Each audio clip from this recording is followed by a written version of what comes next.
Hello everybody, and once again welcome back to TechUp YouTube channel. Today in this video I'm going to show you how you can close your Shazam app, so make sure you follow my step till the end.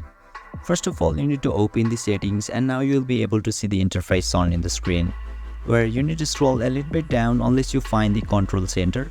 So once you find it, which is at the bottom of this general option, simply tap on that control center and now you'll be redirected to the control center section, where you can see the music recognition at the bottom of this screen.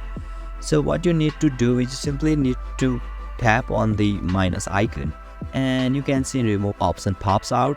So what you need to do is simply tap on that remove and yeah, you'll be able to close your Shazam app successfully.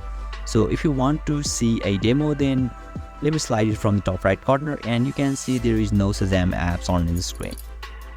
So basically this is how you can close your Shazam app, and if you're still encountering an issue during this process, feel free to leave a comment and I'll be happy to assist you.